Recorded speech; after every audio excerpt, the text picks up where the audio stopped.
Денеска промовираниот пети владен пакет мерки е последен за стопанството кој се однесува на последиците од пандемијата.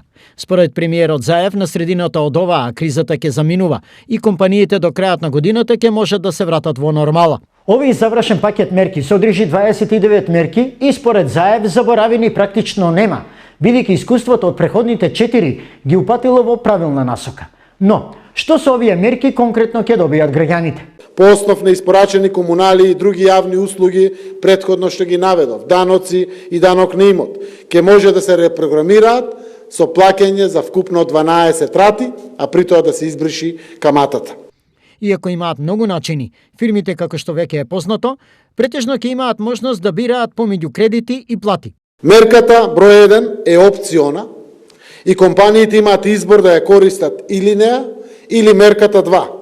Кредити со 0% камати.